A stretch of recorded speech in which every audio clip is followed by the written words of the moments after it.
have something to offer to business that hasn't been shown before. You know, I have a whole energy that represents not just black youth, but white youth, Mexican youth, you know what I'm saying? That change right before you go from being 18 and unresponsible to when you go to being like 21, 22, and the whole world's on your shoulders. I believe strongly that my audience empathize with me because I show that side. I show that emotion raw, uncut, good and bad. And so I think I can bring that more funnel, more directed into screenplays, more albums, producing, managing, you know what I'm saying? If I can figure out just how to control it, I can use it on a lot of different levels. I trip off because it happens out of nothing. It just goes, you know, everybody just be screaming and acting, and I just trip. I get uncomfortable, and it's like similar to a deer being caught in the headlights. I just freeze, you know, and I don't know what to do. I don't know if I should be what they want me to be, or if I should make them hate me so they can stop. You know, like say something mean so they can just stop. But I'm just like caught in the middle of it because you can't. I mean, no one can do that. Police can't do that. They can't stand in front of all those people and control them with a gun and mace and all that. So me with just words, it's like a battle to find the right words to say at the right time. I'm curious, when you think about the idea that you do have that kind of control over so many people, in one sense, the whole idea of being a role model comes up in the imagery. And a lot of people who know you, and I talked to them beforehand, suggested that, hey, you know, when you meet him, he's going to be something entirely different than you imagined and what the media is portraying him. What about that idea that you have been portrayed? And sometimes, I mean, to be honest, you like the portrayal of you just hard, thug. That's right. Don't step on me. That's right. You're in trouble. That's right. Yet there's another side to you, too. What about that idea that you've got to be able to figure out where you're going? To me, it's like it is my sensitive side that likes to blow up the hard side, because if my image or my reputation can stop a confrontation before it happens, I'm fine. You know what I'm saying? I know how it is day to day. It's a constant man ego check going on in this street, in this world. So part of that is just like, you know, that's my resume. But as far as the media, they look at it as something different. They don't care about my resume. They don't care about me not getting in trouble. It's just another story, you know, and it's a real story. They don't have to pay for it, and they're going to milk it for all it's worth. As far as people, they want me, when they first see me, to humble myself. They want me to be like this and da-da-da, just because they're scared of me. But I don't feel like that's my job, to humble myself, to show you that I'm not a threat. I'm not a threat, unless you're a threat to me. You know what I'm saying? So when people say, when you meet Pac, he's different than he is, because when somebody one-on-one, anybody one-on-one, I believe, honestly, that I can talk. I believe that I have the ability to reason, I have logic, I have compassion, I have understanding. If we talk, there's no problems. You know what I'm saying? But that's not what happens. People use what they heard in the media, and that's how they come at me. And then, you know, we got to clash. One of the things that you read in the media is that you're angry, that you personify your generation, that you just got some angry folks out there, and you're one of them. I'll put it to you. Are you angry? Are you angry with what you see society is about? Yeah, I'm extremely angry, confused. You know, a lot of the times that I sat up in court, I couldn't defend myself. You know what I'm saying? And it wasn't like the things they were saying about me were beyond my comprehension, or the things that I could say weren't going to help my case. But because it's like being exiled, you know, from society, and that's how I feel. And this whole the anger comes from, I'm tired of waiting for my past to get into society. All I ever wanted to do was make me and everybody around me feel more comfortable about where we were. You know what I'm saying? About the places that we stayed. This is our home base. Let's build it up. Let's be happy about where we come from. You know what I'm saying? Instead of trying to assimilate and get a pass key to where they at. You know what I'm saying? Not to say that everything needs to be separate, but we gotta find pride in ourselves. You know what I'm saying? And once you get the pride, like damn near 2 seconds after the pride comes anger. From being held like that for so long, and to be made to go through those changes, you get mad. You know what I'm saying? As soon as any black man receives his first 3 checks, he starts getting mad. Because it's not about the necessity of having to have a job and having to pay and having to do that. You don't care no more about the smiles and the, yes, massa, because you done got paid. You know what I'm saying? And now it's like you want to save money. You want to help other people. And you see how far it is, how far you have to go to help anybody in your neighborhood. It's set up for me when I get paid, for me to exit the ghetto. You know what I'm saying? The only reason I've had these problems is because I haven't left yet. And these problems don't come from a white man. It comes from just society, the problems that we have. Let me put this to you. A lot of people tell me Tupac is, for the most part, a nice guy. This old thug thing, hype. Good for record sales. Helps him identify with the young people who are out there and angry, who would maybe label him a sellout, like they did Hammer, if he didn't have that hard side. What about that? First of all, nobody could call me a sellout. I'm not going for that. I'm not even in that. I'm not looking for approval from the black community, because we don't give approval. We don't really do nothing but exist. So it's not like black people could tell me you a sellout or you true blue. You know what I'm saying? It's not that. I'm not even caught up in that. But I can see that, you know what I'm saying, the one thing we do have in common as black people is we share that poverty. So the thug side is more closer to the poverty than me being rich. How can I come to any community center, you know what I'm saying, sporting a Rolex Presidential, all these diamonds, and be like, look, we, you know what I'm saying, gotta. But now when I say we, they know what I mean. I'm not saying like I live in this neighborhood and nothing, but I'm a thug and they thugs. They can relate to it. I don't even have to say that. You know what I'm saying? When I come, I don't have to say I'm real. They already know that. You know what I'm saying? From me being me, from not pushing the thugness, but I know from the business that everybody in this business is always whispering in your ear about what you can't say, what you can't do, what you can't wear in this world and in this world. It's two worlds, a white world and a black world. All I did was stand in the middle, you know what I'm saying, and say I'm living in both worlds. I can go to the streets and survive, and I can go out here and do my business out here. I'm play devil's advocate again. All right. Critics say, yeah, but you're being pimped. You're being pimped by the record executives who will allow you to do your thug life because it portrays a certain black. I mean, you've heard it, that if you were just a singer, you wouldn't have the same record contracts you have. Right. But because you portray the thug life, the gangster rap, they've allowed you to make that money. They've allowed you to push and make your platinum. I beg to differ. You know what I'm saying? I'm getting pimped. That's true. But just like how a woman would be, you know what I'm saying? Anybody to be pimped. It's like, it's not that you get pimped, it's how long you get pimped. You know what I'm saying? Because if you really look at this situation, it is not I who's being pimped. When you look at them white kids with Raiders hats on, it's the white folks getting pimped. You know what I'm saying? Because I'm making their future. I'm writing down their curriculum. Right now, what I write in my album today, when it comes out in 2 months, that's what white kids is doing. So who really is getting pimped? What I'm writing in my raps is what them white kids is gonna be saying to their mamas and daddies when they come home. Who is getting pimped?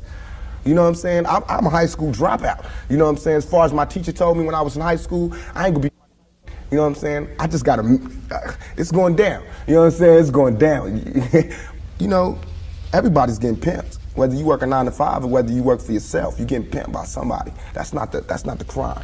The crime is how long you allow yourself to get pimped. You have to come up. Everything is a come up. Everything is a struggle. You start from the bottom, work it to the top. The press and the media make you think that a black man arming himself is illegal or criminal, or that he wants to arm himself to rob a liquor store or something. You know what I'm saying? That is for me to defend myself, and it should always be. It's just about surviving, and we have to be honest about the tools that we use to survive. And why is a black life any more recoupable than a white life? You know what I'm saying? We know that they don't put the same security in the ghetto that they do in the whites in the white neighborhoods. So therefore, for me to be out here saying don't, put your guns down and no violence, that's hypocritical. And if I didn't talk about the violence, everybody would act like the violence wasn't there. We, as rappers, bought that violence. We bought the violence that we seen on the street. We put in our records for years. And after 3-4 years, people finally starting to see it because of all the statistics that's going on in the streets. If we stop talking about it, then they wouldn't take statistics. And when they stop taking statistics, then we'd be killing each other in the street, and these white people wouldn't care no more. Only reason they care is because, there's been some strays, and we done slipped over in the white neighborhoods, and there's kids in Iowa that want to be like us. You know what I'm saying? There's kids in Indiana that's trying to be like us, because they can relate too. You know what I'm saying? You even admitted, I don't live in that neighborhood anymore. There's no real reason for you to carry a 9mm. Don't believe that. Why? In 2 years, I've had a gun pulled on me by my limo driver, by police, by everybody. You know what I'm saying? And I better be. I better be. You know what I'm saying? I've been attacked. You ain't read the papers about these skinheads trying to blow up black churches. Why? They see me as the enemy just like y'all do. You know what I'm saying? They can come to my house and sit outside my house just like anybody else can. A skinhead. And once my life is gone, it's gone. Can't nobody give it back to me. Not the judge, not the president, not the governor, not Calvin Butts, not Jesse Jackson. They can't do nothing but come to my funeral and talk pretty about how black people suffer. You understand? And as far as Jesse Jackson, my first acting job was at the Apollo Theater when Jesse Jackson was running for president in 1984. It hurts me for him to say anything negative about any rapper because we supported him. He should support us. You know what I'm saying? As far as his image, you know what I'm saying? What was he? What was he doing? You know, he should be the last person talking about gun violence when he sat right there while Martin Luther King caught one in the neck. You know what I'm saying? Things ain't really changed that much. I swear to God, nothing I ever say is meant to be something where innocent people get hurt. Nothing I ever say is meant to be like a end all, let's go do it right now. Nothing. Everything I ever say, and if any, this is so we can set it clear, anything I ever say as it pertains to my peers and being strapped is only in self-defense. You know what I'm saying? Because right now where I'm at, the world is harsh. And I just don't got no beautiful stories. You know what I'm saying? I'm gonna just be getting them ready. Because that's why I think I messed up. If somebody would have grabbed me, pulled me to the side and been like, look, Tupac, as soon as you step out here, they're gonna be at you. If somebody would have explained it to me, I wouldn't have took the same mistakes. But I made those mistakes. And that was my job to stop somebody else from making those same mistakes. To lay it out. To lay out the real map on the world and how it is. Everything I'm saying is a warning, is a plea for help. If everybody is so goddamn worried about me, why ain't nobody came to help me? You know what I'm saying? I never wanted to be no star. This ain't my job. I don't care if everybody don't cheer for me. You know what I'm saying? If you're not cheering for me for what I'm doing, don't cheer for me. Don't cheer because you think I'm cute. You know what I'm saying? Screw that. Cheer for me for what I'm doing, for what I stand for. And when I go to jail, you should cheer louder. You know what I'm saying? Because I'm standing up for what I do. I'm not robbing nobody, not stealing from nobody. I never took nothing. Everything I do to represent my people. I do because I think this is what they want me to do. This is all I want to say. For all them people that doubt me, I had no record all my life. Okay? No record, no police record, until I made a record. As my video was debuting on MTV, I was behind bars getting beat up by the police department. I got a $10 million lawsuit. They said they would settle with me and everything. You know what I'm saying? But nobody cared about that. That wasn't blew up all in the news. They did not see me on TV with my eye busted, my head busted. There's pictures of those. In Oakland, yes, in Oakland. You don't see them pictures. You see pictures of Tupac coming out of jail in cuffs. You don't see pictures of the police standing over me beating my brains in. You don't see that. But I see that. That's what I see. You know what I'm saying? So it's all real. And I feel like just like a woman that's raped, any woman that's raped would never, ever allow herself to be raped again. Am I correct? Any woman that's violated would never allow herself to be violated again. Same thing. You know there are going to be people who sit here and say, how can you say that when you're faced with that charge? That's how I can say it. We got people in my own community that will get me. Why? Because I got it. Now this girl, who I can't say her name, but if I was to say her name, 1,000 all over the world would go, I put this on everything I love, on everything I love. When I was in Atlanta, I was pulled over at a gas station. Some dudes from New York pulled over next to me and told me the girl's name. They said, I know the girl that did it. They told me her name and where she's from, say she's scandalous. I can't go on TV talking about this girl, because that's what they want me to do. They want me to get on TV and talk about my black sister as a hoe, and she's a bitch, and she's a money grubber. I ain't fit to say that. I don't have to do that to show that I'm innocent. You know what I'm saying? I'm not guilty. People should look me in my eyes. They should look me in my eyes. And anybody that thinks I committed that rape should go get Brenda's Got a Baby and keep your head up and listen to him thoroughly. It was hard to imagine that you would do that. It shouldn't be nothing it should not even be to me. I have no patience for anybody that doubts me. None at all. It's too hard out here. You know what I'm saying? If my people don't stand up for me, who is? I understand these white folks looking at me like that because they don't know me. They didn't hear keep your head up. That ain't no fluke. You know, keep your head up ain't no goddamn come up. I didn't do that for to be smiling in my face to say, oh, he's cool. I did that from my heart. So that if they do try to put a rape charge on me, my sisters could say he ain't about that. Now, if my sisters can't say that, you won't hear another keep your head up out my mouth. You understand me? Because it's a struggle on young black males today. What would a Vietnam vet be like without a sergeant, without any backup, without any other soldiers, nobody but a Vietnam vet in Vietnam? When he came home, how would he be? And that's me. I had to go through all that street, war, everything, the same drugs that everybody else get turned out on. You know, where I would have been stopped shorted, I made it past. And here's where I am. But because I made it past, I missed some lessons. You know what I'm saying? And you can see the lessons that I missed when you talk to me. You can see where I haven't had a father when you talk to me. You know what I'm saying? You can see where I spent a lot of my time in the streets when you talk to me. Because the words that I say are not words that come from a mother's mouth or a father's mouth. It's words that comes from a pimp's mouth or a prostitute or a hustler or a drug dealer. You know what I'm saying? But to me, these were my role models. How much of that, though, in terms of growing up without a father, sometimes not being with your mother, do you lament on and look back and say, damn, I missed something big? Everything. I know for a fact that had I had a father, had I had someone, and I hate saying this because white people love hearing black people talk about this, but had I had a father, had I had some of these opportunities, I'd have been able to help my mother more. She wouldn't have went the road she went. I could have been a better son. You know what I'm saying? She wouldn't have went that road. It was the absence of my father. You know what I'm saying? I'm dealing with him being daddy not being there. My mother's dealing with him being my man not being there. You know, so many problems in our community that affect everything. So by me not having that, I ain't never want to hear nothing about no kind of relationships between a black man and a black woman. I knew they didn't work. Because as far as I knew, my daddy was the coolest dude out there. And my mama was a Panther. So if they didn't work, it don't work. That's how I felt. You know what I'm saying? And going out there, you know what I'm saying? It's like watching my mother just go through changes and everything. It's like my mother's my partner. She a soldier. You know, she a soldier like I'm a soldier. You know, and I watched the peep the game that she went through. If I would have went the same way my mother went had not she did her route and showed me where it went wrong with her. My mother always told me, don't you ever, ever just volunteer yourself to our people, because they'll use you. That's what they do. You know what I'm saying? She also told me to follow my heart and for me to be the leader.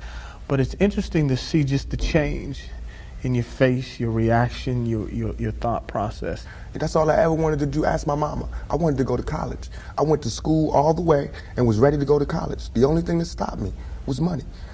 The time all the kids in my school was writing applications to go to college, I didn't have no lights and no electricity. And that ain't my mama's fault. You know what I'm saying? So when I think back to that, I'm not thugging for me. I'm thugging for my family. I pay all the bills. You know what I'm saying? I feed my whole family. Wrong or right, I do. And I can't stop. You know what I'm saying? And if thugging is gonna make me $1 million, because it just got me platinum, then that's what I got to do constantly. And if it makes me feel, because right now, I feel satisfied. I don't feel like I've ever embarrassed myself or my people, you know, in nothing that I've done.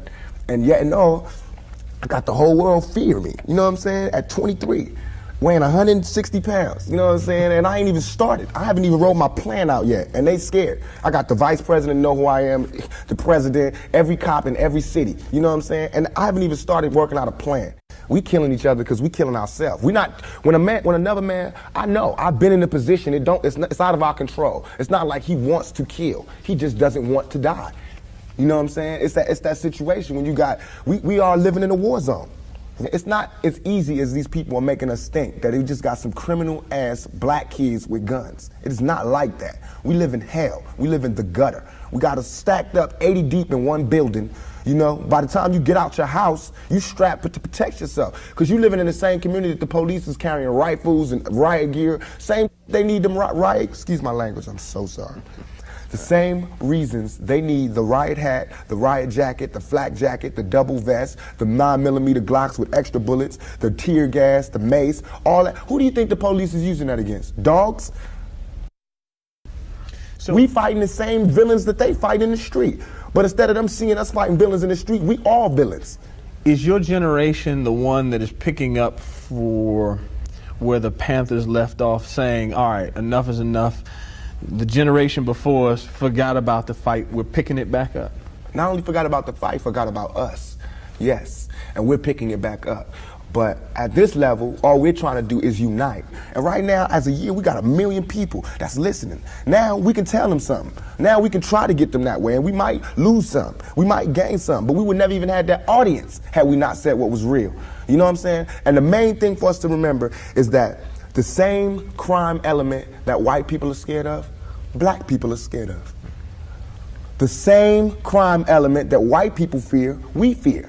So we defend ourselves from the same crime element that they scared of. You know what I'm saying? While they waiting for legislation to pass and everything, we next door to the killer. We next door to him, you know, because we up in the projects where it's 80 in the building. All them killers that they letting out, they right there in that building. But it's better, just because we black, we get along with the killers or something? We get along with the rapists because we black and we from the same hood? What is that? We need protection too. Finally, I want to ask you about something that someone else asked you in the interview, and I thought the answer was interesting because I think it speaks to you and your generation a lot. Someone said, where do you see Tupac 10 years from now? You said, hey, I just want to be alive. That's real for you. That's so real. I made a metamorphosis. I'm a new person today because I used to strongly and honestly, I feel like I could represent my generation so much because I honestly did not care whether I lived or died. But now I cannot die with people thinking I'm a rapist or a criminal. I can't leave until this shit's straight. You know, I'm not suicidal. I can't go until y'all really know what time it is. And then after that, boom, it's all over. And we can see, you know, how this shit fall. But that's how it is. And the reason being is because if I can't live free, if I can't live with the same respect as the next man, I don't want to be here. Because God has cursed me to see what life should be like. If God wanted me to be this person and be happy here, he wouldn't let me feel so oppressed. He wouldn't let me feel so trampled on. You know what I'm saying? He wouldn't let me think the things I think. So I feel like I'm doing God's work. You know what I'm saying? Just because I don't have nothing to pass around for people to put money in the bucket don't mean I ain't doing God's work. I feel like I'm doing God's work.